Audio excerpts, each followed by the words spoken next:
오늘 우리에게 주신 하나님의 말씀은 사무엘상 4장입니다. 제 4장. 사무엘의 말이 온 이스라엘에 전파되니라. 이스라엘은 나가서 블레셋 사람들과 싸우려고 에베넷을 곁에 진치고 블레셋 사람들은 아벡에 진쳤더니 블레셋 사람들이 이스라엘에 대하여 전열을 벌이니라. 그 둘이 싸우다가 이스라엘 블레셋 사람들 앞에서 패하여 그들에게 전쟁에서 죽임을 당한 군사가 4,000명가량이라. 백성이 진영으로 돌아오매 이스라엘 장로들이 이르되 여호와께서 어찌하여 우리에게 오늘 블레셋 사람들 앞에 패하게 하셨는고 여호와의 언약궤를 실로에서 우리에게로 가져다가 우리 중에 있게 하여 그것으로 우리를 우리 원수들의 손에서 구원하게 하자. 하니 이에 백성이 실로의 사람을 보내어 그룹 사이에 계신 만군의 여호와의 언약궤를 거기서 가져왔고 엘리의 두 아들 홈니와 비느하스는 하나님의 언약궤와 함께 거기에 있었더라. 여호와의 언약궤가 진영에 들어올 때에 온 이스라엘이 큰 소리로 외치매 땅이 울린지라.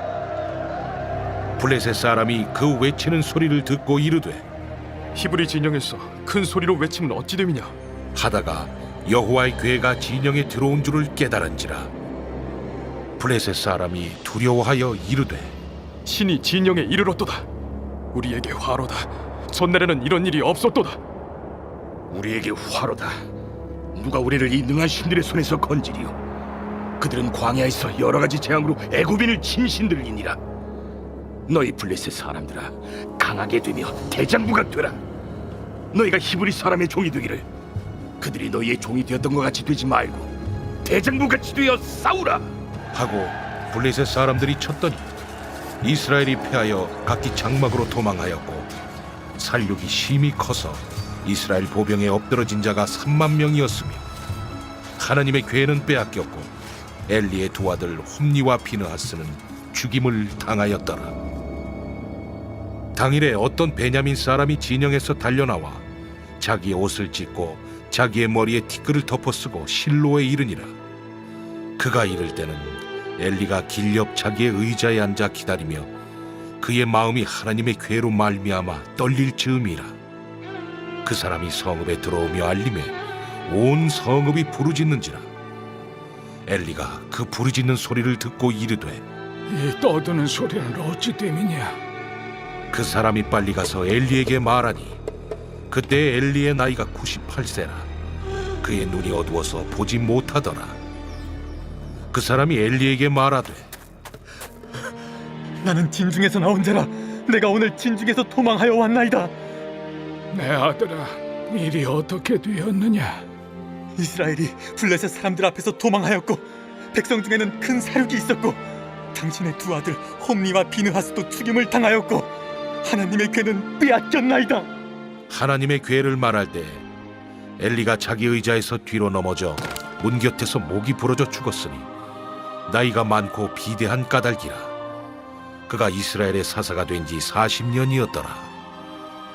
그의 며느리인 비느하스의 아내가 임신하여 해산 때가 가까웠더니 하나님의 궤를 빼앗긴 것과 그의 시아버지와 남편이 죽은 소식을 듣고 갑자기 아파서 몸을 굽으려 해산하고 죽어갈 때 곁에 서 있던 여인들이 그에게 이르되 두려워하지 말라. 내가 아들을 낳았다. 하되 그가 대답하지도 아니하며 관념하지도 아니하고 이르기를 영광이 이스라엘에서 떠났다. 하고 아이 이름을 이가봇이라 하였으니 하나님의 궤가 빼앗겼고 그의 시아버지와 남편이 죽었기 때문이며 또 이르기를 하나님의 궤를 빼앗겼으므로 영광이 이스라엘에서 떠났다 하였더라. 아멘. 하나님의 말씀입니다. 오늘 본문에서 이스라엘은 보신 바와 같이 처참히 패배합니다. 1차 전투에서 패배한 후에 이스라엘 장로들 곧 지도자들이 모여서 소위 비상대책회의를 갖습니다. 그리고 결정하는 것이 여호와의 언약궤를 가지고 가면 승리할 것이다 라는 것이었습니다. 그런데 결과는 2차 전투에서 더 크게 패배하죠. 제사장으로 간 홈니와 비느하스도 죽었고 이 소식을 들은 노년의 엘리 제사장도 죽었습니다. 그리고 언약궤는 빼앗겼습니다. 무엇이 잘못된 것이었을까요? 표면적으로 그들은 하나님을 신뢰한 것처럼 보입니다. 1차 전쟁에서 패배하니까 어떻게든 주님을 붙잡고자 그 언약궤라도 이렇게 들고 나간 것 아니었겠습니까? 물론 언약궤를 들고 전투에 나가는 것은 하나님께서 말씀하신 바는 아니었습니다. 그러나 이스라엘 백성들은 그 역사 속에서 왕왕 전투 때에 언약궤를 들고 전쟁에 나간 적이 있는 것 같습니다. 대표적으로 사무엘 하 11장에서 그 다윗이 우리아의 아내 밧세바를 범할 때 그 전투에서 이스라엘은 언약궤를 들고 전쟁에 나아갑니다. 사무엘 하 11장 11절에 이렇게 기록되어 있습니다. 우리아가 다윗에게 아뢰되 언약궤와 이스라엘과 유다가 야영 중에 있고 내 주 요압과 내 왕의 부하들이 바깥틀에 진치고 있거늘. 그러니까 모세의 율법까지는 아니지만 전통적으로 이렇게 전쟁을 이스라엘 백성들은 언약궤를 들고 나가서 치렀습니다. 그러니까 표면적으로는 하나님을 의지했습니다. 도대체 뭐가 문제였을까요?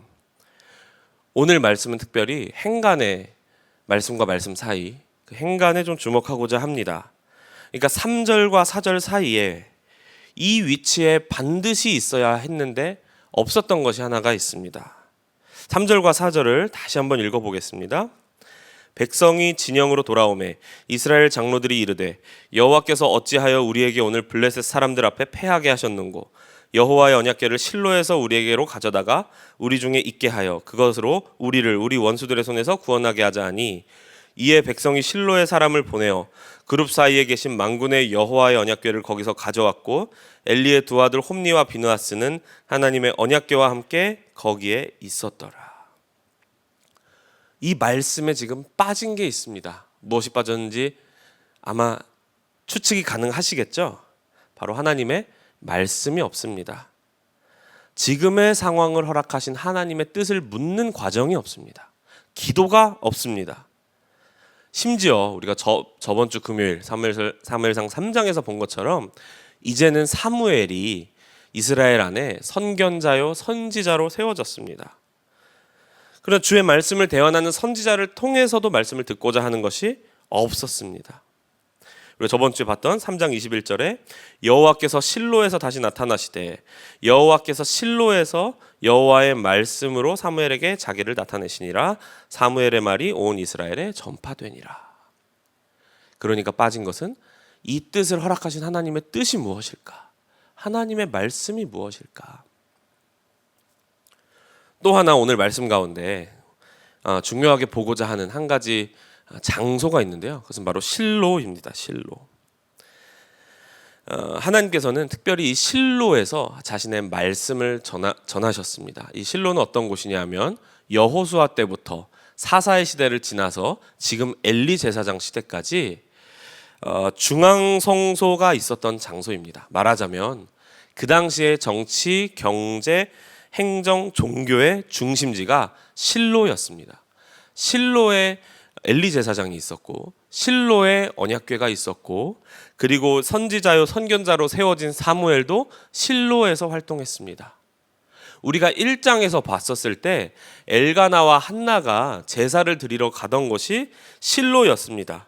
자신의 집 지리를 보면 자신의 집 라마다임 소빔에서 가까운 지역에 베델, 미스바, 세겜 이런 데도 성소들이 있었다고 해요. 그런데 그들은 조금 더 멀리 있는 중앙 성소인 실로로까지 가서 매년 만군의 여호와께 제사를 드렸습니다. 그것이 사무엘상 1장 3절에 나오는데요.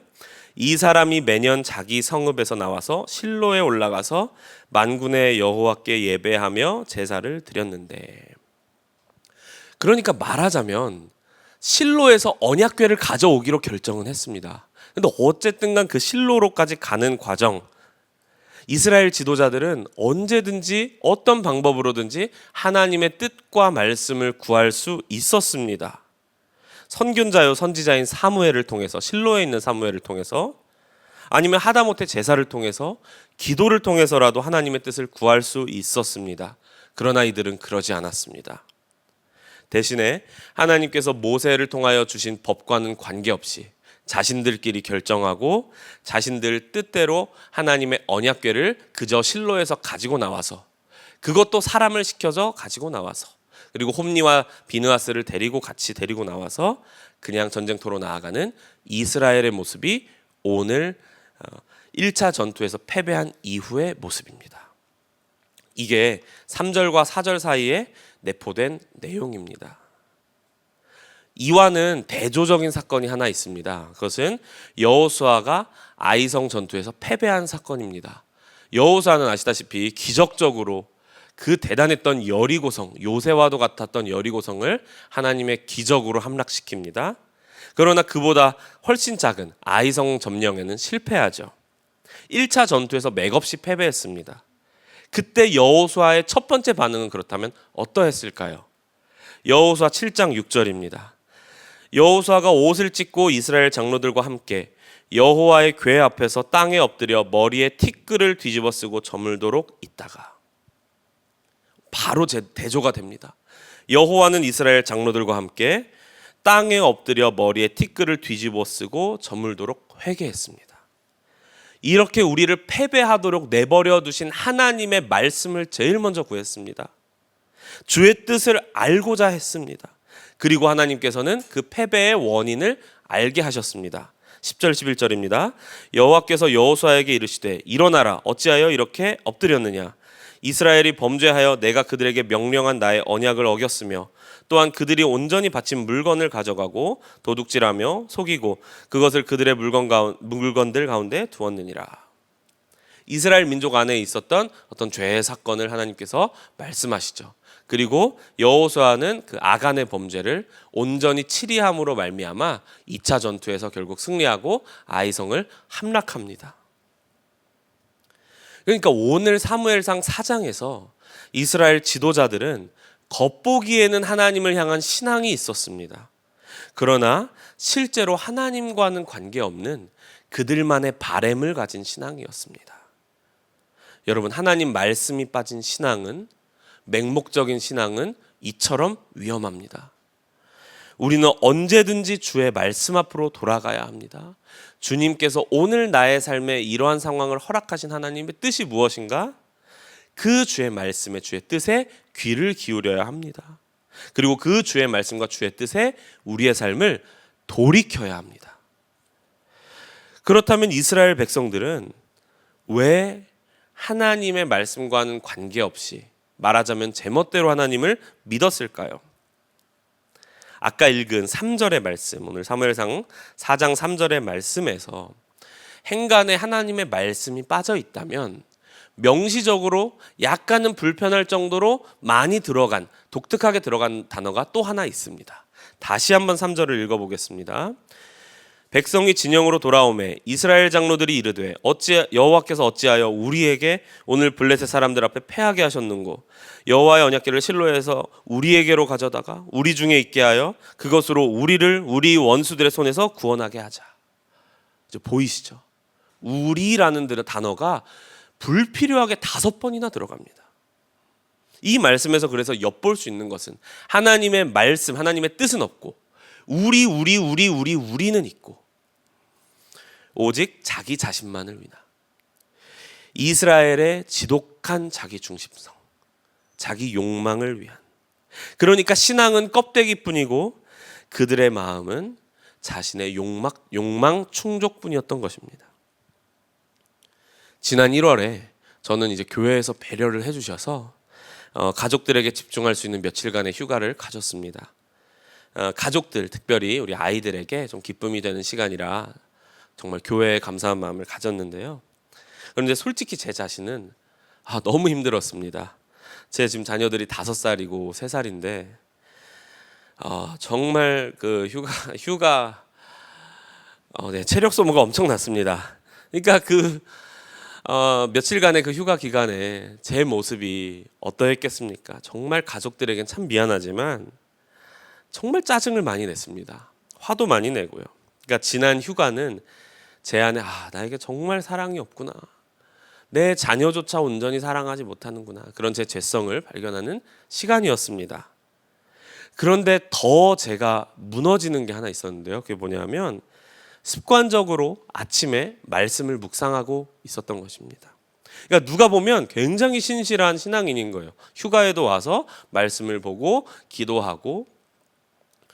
그런데 제가 제 자신을 잘 알죠. 형식적으로 겉보기엔 그렇게 율법적으로 하는데 실제 제 삶의 모습은, 그리고 제 안에 부글거리는 이 마음은 전혀 하나님의 말씀과는 관계가 없는 저의 그냥 육욕과 감정대로만 살아가는 저의 모습, 그런 저의 마음. 그러니까 말씀과 그날 읽은 말씀, 그 경건 생활과는 관계없이 철저하게 제 고집과 제 혈기와 저의 교만한 생각과 제 순간적인 판단으로만 반응하던 시간이 지난 가족들을 돌아보는 그런 휴가 기간이었습니다. 오늘 말씀을 먼저 묵상하고 준비하는데 공교롭게 그 휴가 기간을 지나고 있었습니다. 그런데 어찌나 제 모습이 이 이스라엘 민족의 모습과도 같던지요. A.W. 토저 목사님이 다소 급진적이지만 본질적인 선언을 하십니다. 솔직히 나는 교회에 이단이 들어왔다는 생각이 든다. 인간이 구세주로서 주님을 필요로 하기 때문에 그리스도를 영접하기로 선택할 수 있고, 우리가 원하는 만큼만 예수님을 주님이요 내 삶의 왕으로 모실 수 있으며, 그러므로 우리가 원하는 만큼만 순종하고 주의 말씀에 온전히 순종하는 것을 미룰 권리도 우리에게 있다는 개념이 널리 받아들여지고 있다는 점이다. 사실 순종과 분리된 구원은 성경에 나와 있지 않다. 죄의 본질이 무엇입니까? 하나님의 통치, 하나님의 권위에 반항하는 거잖아요. 그런데 어찌 우리 육신의 소욕과 욕망을 그대로 두면서 우리의 생각과 감정을 거스르는 일 없이, 우리의 자존심을 꺾는 일 없이 주를 따를 수 있겠느냐라는 토저 목사님의 급진적인 선언입니다. 우리의 자기 중심성을 넘어서는 것, 즉 말뿐이 아니라 우리의 겉모습만 신앙생활이 아니라 실제로 우리 삶 깊은 곳에서, 우리 삶 현실에서 주의 말씀과 뜻을 따라 사는 것, 이 과정 가운데는 반드시 우리 육신의 욕망을, 우리 육신의 소욕을 거스르는 일이 있어야 합니다. 여러분, 이 아침에 우리가 이 신앙을 회복하길 도전드립니다. 주 앞에 철저히 엎드려져 회개하여 날마다 새로워지는 이 신앙을 회복합시다. 모든 부흥은 잘 아시다시피 죄의 자각, 회개로부터 시작이 되었습니다. 나 중심으로 살던 삶에서, 내 자아를 세우던 삶에서 그것이 잘못되었음을 깨닫고 이제는 주의 말씀을 구하고 주의 뜻을 구하고 그 주의 말씀과 뜻을 따라 사는 삶, 그것이 또한 나의 능력으로 되지 않기 때문에 나는 죽고 예수로 그 말씀이 이루어짐을 경험하며 사는 삶, 그리하여 나는 날마다 죽노라 라는 바울의 고백 위에 사는 신앙이 저와 여러분 가운데, 우리 선한목자교회 안에, 한국교회 안에 온전히 회복되길 기도합니다. 주님께서 반드시 우리를 통하여 새 역사를 이루실 것입니다. 진정한 부흥을 갈망하시는 저와 여러분, 이렇게 주 앞에 나오신 저와 여러분의 모두의 삶에 진정한 신앙이 회복되는 이 아침이길 축복하며 기도드립니다. 우리 두 번에 나누어서 함께 말씀 붙잡고 기도하겠습니다. 첫 번째 기도하실 때에는 내 영혼이, 주님, 나의 영혼이 나의 육신의 욕망, 나의 육신의 소욕, 내 자아가 말하는 것에 이끌리지 않게 하시고 오직 주의 말씀에만 귀 기울이게 하옵소서. 주의 뜻을 우리 가운데 밝히 드러내 주옵소서. 주의 뜻을 따라 살겠습니다. 이 결단에 드릴 기도를 함께 기도하시겠습니다. 함께 기도합니다. 주님 아버지, 내가 나의 고집과 나의 뜻과 나의 계획과 나의 주관과 주님 나의 생각으로만 살았던 모든 것들, 나의 혈기와 나의 감정을 따라서 살았던 것, 모든 것들, 나의 자존심과 나의 자아를 세우기 위해 살았던 모든 삶을 이 시간 돌이킵니다. 주님, 우리 가운데 주의 주의 말씀을 분명한 주의 뜻을 알리옵소서. 내 영혼이 주의 말씀에 귀를 기울이게 하여 주옵소서. 우리 가운데 주의 뜻을 온전히 밝혀 주옵소서. 그리하여 주의 뜻을 따라 사는 삶, 이제는 내 자신을 꺾고 아버지 나의 모든 욕망을 꺾고 오직 주의 뜻을 따라 사는 삶이 우리 가운데 온전히 이루어지게 하여 주옵소서. 주님, 우리 가운데 새 역사를 허락하여 주옵소서. 우리 한 번 더 기도하실 때 진정한 회개로 주 앞에 나아가길 도전합니다. 주님, 내 안에 가득한 욕망, 자기 중심성을 십자가에 못 박습니다. 주님, 이 시간 성령의 불로 우리의 모든 죄된 생각과 마음을 태워 주옵소서. 성령으로 내 영혼을 새롭게 하여 주옵소서. 주의 이름 한번 부르고 함께 기도하겠습니다. 주여, 주님, 내 안에 가득한 죄악을 아버지 내 뜻대로 살고자 함을, 나의 계획이 이루어지는 데에만 즐거움을 누렸었던, 아버지 나의 목적이 성취되는 데에만 즐거움을 누렸었던, 정말 실제적으로 하나님과 전혀 관계가 없었던 나의 삶을 회개합니다. 아버지, 나의 자존심을 위하여 살았던 것, 나의 자아를 세우기 위해 살았던 것, 아버지 내 자신, 내 개인을 위해 살았던 모든 삶을, 나의 욕망을 따라 살던 삶을 회개합니다. 주님, 나의 생각과 판단이 주님께서 따라오시라, 내가 이렇게 가겠다라는 아버지 그런 교만한 생각을 주님 내려놓습니다. 아버지, 이 시간 모든 죄된 생각을 주 앞에 내려놓으니 성령의 불로 소멸하여 주옵소서. 우리의 죄된 모습을 십자가에 못 박습니다. 나는 죽고 다시 예수로 살기를 원합니다. 우리 가운데 주의 뜻을 밝히사 아버지, 우리의 노력으로는 또한 주의 뜻을 이룰 수가 없겠사오니 우리 안에 계신 예수 그리스도께서 주의 뜻과 주의 말씀이, 주의 계획이 우리 가운데 온전히 성취됨을 보게 하여 주옵소서.